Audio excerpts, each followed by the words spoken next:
Today we're going to go over the tokens.json setting file. Like I said in the last video, all of the settings files will now be stored in a JSON file that looks like this.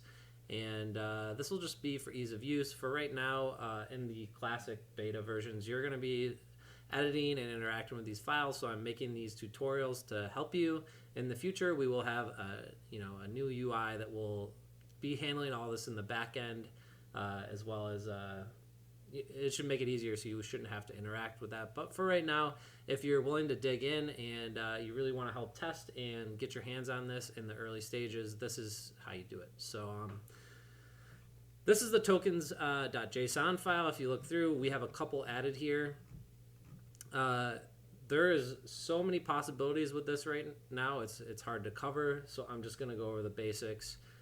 First, why do we store it in a JSON file? Because when you open this to edit it, whether it be you doing it personally or in the future if there's a third-party add-on or an interface, anytime there's an edit and it's saved, it will update the bot in real time. So you don't ever need to restart the bot to change the settings and stuff like that. It can just keep going on the fly. So that's basically the number one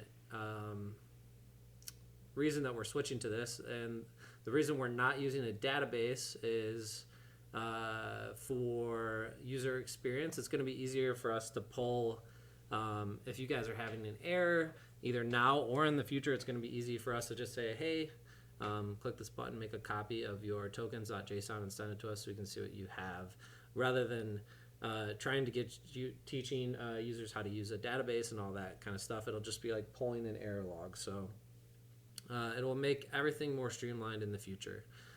So coming into here, we're going to go over the basic things. The first thing is we'll just go over a standard token. So a token is a pair that you want to trade on Uniswap. All right, so it's always going to be right now ETH to token and token back to ETH. So the address is the first thing we're looking for here, and you always want to follow this format. So if you're not sure how to use the JSON format, it's pretty simple. It's going to be everything's going to be in brackets. So it's going to open with a bracket, close the bracket, and if there's another set of brackets following, there'll be a comma. If not, like the end here, there will not be. So you can see that. And that's the same format. So just look at the example and try to format it the same way as that. And if you have questions, come over to the Discord. The second thing is all right, so the first thing in here is going to be address. This is going to be the contract address of the token that you wish to trade. So if you go into CoinGecko or Etherscan and you find the limit token, it's going to bring in an Etherscan and give you an address. You're going to want to copy the address of the limit token, not of the Uniswap pair, of the limit token, or any other token that you wish to trade. I'm just using limit because it's an example. Symbol is the name of the token that you want that you're trading. So it could be limited, it could be LMT, it could be I'm trading you, woohoo. It could be anything you want. Just out of the use sake, you can name your pairs whatever you want, but it's better to name them the name of the token, so you know when it's printing in the screen and for future reference what tokens you're trading. Buy price is the price in USD of the token that you wish to buy the token at. So $10 would be I want to buy limit token if it goes below $10. The sell price, same thing, USD, $500. I want to sell limit token if it goes above $500. Buy amount, this is the buy amount in tokens. So 50 limit tokens. Max tokens to hold would be 50. Now, we've had some confusion here before. This is a safety measure. This does not have to do with the buy amount. So a good practice here would be to put this slightly below your buy amount, because this does not trigger. This is a buy sanity check. So what it's going to do is buy amount's going to say, hey, we want to buy, the price is below $10. We want to buy 50. Is our balance greater than the max tokens? If it is, don't trade. If it isn't, buy tokens. So if you have 10 here, it will actually allow you to buy 5 times before it stops. So you always want your initial buy or your buy at this level to be greater than your max tokens. That's a good practice, okay?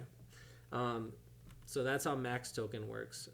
Stop loss would be, this is a percent value. So Right now it's here, but if you wanted to stop it, how this works is it says, all right, we're going to look at your buy price, which would be $10, and then look 9% negative from that.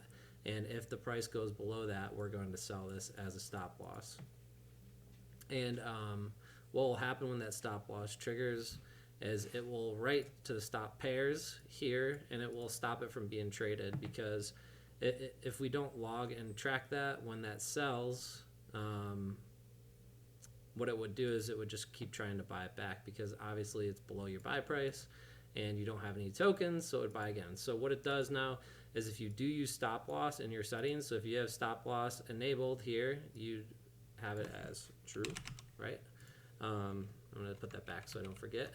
And then it stopped out, and it would go here, and then this would prevent you from trading this ID. So if you look at the stop pairs, you can see the ID here. It'll say buy one ID. The ID will be here, and it'll say buy one. So you want these IDs to be different. So you know if a stop was triggered, it's going to show up here, and the bot will not trade this till you remove it from the stop pairs. That's a safety check, and it's going to help your bot from, if you're away from just like continually buying. So if you have a setting here and it hits it and it doesn't, and it gets stopped out, it stops trading. It counts it as a lost trade until you come back and readjust your bot. Now, a cool way you could use the multiple settings here is you can make a new ID, and then say if you stopped out at 9% below that and you wanted to buy at 8, you can do it all over again.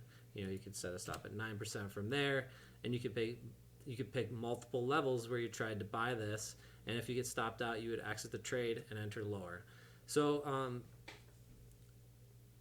and you can be totally creative with the settings at this point. You can set up dollar cost average levels.